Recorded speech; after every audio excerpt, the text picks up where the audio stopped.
Hello friends, welcome to F&S Pharma World. In this video, we are going to discuss about vitamin D, the sunshine vitamin. What is vitamin D? What are the sources of vitamin D? And what is vitamin D deficiency? Why it is needed to check the vitamin D, etc. We can learn through this video. So please do subscribe the channel and express your valuable suggestions so that I can make changes accordingly.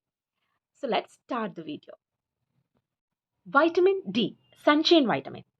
It is produced in the body in response to skin being exposed to sunlight. It is needed for our strong bonds and also it helps our body to use calcium from our diet. Vitamin D, it is associated with rickets and osteomalacia. Rickets in children and osteomalacia in adult. That is, these two are skeletal deformalities. Then, why is vitamin D so important? Because it keeps our bones strong and it also helps to absorb the calcium. Vitamin D along with calcium builds the bone. The active form of vitamin, it promotes the absorption of calcium from the diet. And vitamin D is a fat soluble vitamin. Coming to the source of vitamin D, sunlight is the important source as we mentioned earlier. Besides that, low fat milk, yogurt, cheese, eggs, canned fish, oatmeal, almonds, then beef liver, salmon fish, these are all sources of vitamin D. Next, we will go to vitamin D pathophysiology. Coming to pathophysiology, vitamin D from supplements, from food, etc., it is absorbed by the intestine and it is carried to the liver through the bloodstream. Then vitamin D from the sunlight, that is, it is manufactured from by the skin from the sunlight. Then all this vitamin D, it reaches into the liver, and in liver what happens is that once in the liver, vitamin D, it turn into 25 hydroxy vitamin D, that is calcidiol, the primary form of circulating vitamin D. And in the kidney what happens is that in the kidney, vitamin D, it will get converted into 25 hydroxy D2, that is calcitriol, biologically active form of vitamin D.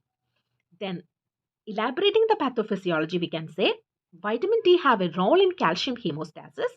Chronic vitamin D deficiency, it decreases the intestinal calcium and phosphorus absorption, which leads to hypocalcemia, which again leads to hyperparathyroidism, which leads to phosphaturia, which leads to accelerated bone demineralization, finally results in rickets and osteomalacia, two disorders, rickets in children and osteomalacia in adult, characterized by soft bone.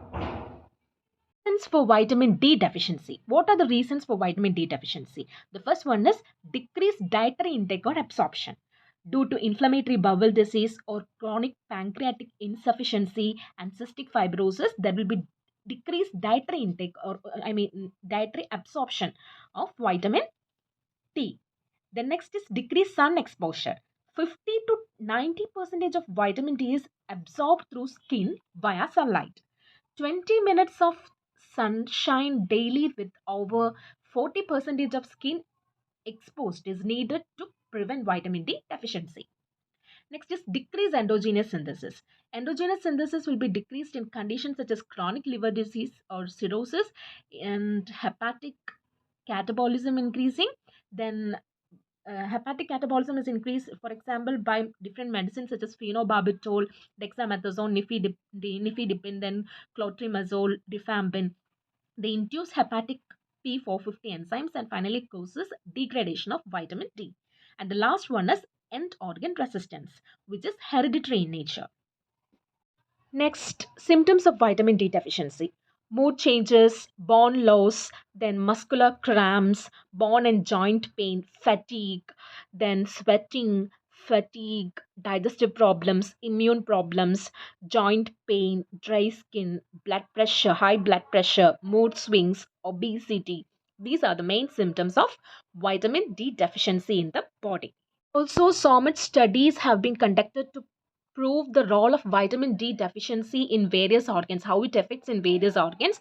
Studies are there which reported to have vitamin D deficiency and effect in brain, that is in depression and schizophrenia, and in respiratory asthma and wheezing, in pancreas, that is type 1 diabetes, in circulatory, which can lead to high blood pressure, coronary heart disease, in muscles, muscle pain, in bone, rickets and osteomalacia, then Coats disease, multiple sclerosis, rheumatoid arthritis, cancer, influenza, tuberculosis. This can all occur as a result of vitamin D deficiency. Studies are going on and various studies are reported also.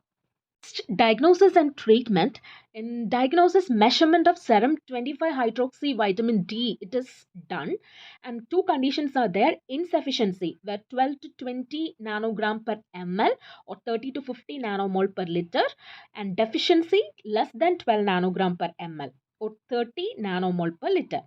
For this case, that is insufficiency, the treatment is 80 to 1000 IUS daily, and deficiency treatment 50,000 IUS weekly for 6 to 8 weeks, then 800 IUS D3 daily thereafter. Follow up: 25 hydroxy D levels in 3 to 4 months follow up should be done. So even though humans, the most important compound of this group is vitamin D3 and D2, and more efficient is vitamin D. Too much vitamin D is also a problem. Vitamin D toxicity or hypervitaminosis, it occurs.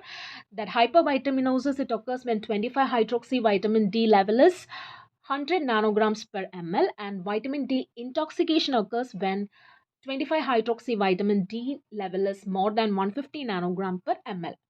30 to 60 nanogram per ml is the optimal level of vitamin D, which protects us against various disorders. So, what are the symptoms of too much vitamin D? Dizziness, appetite loss, thirst, headaches, fatigue, nausea. These are the symptoms.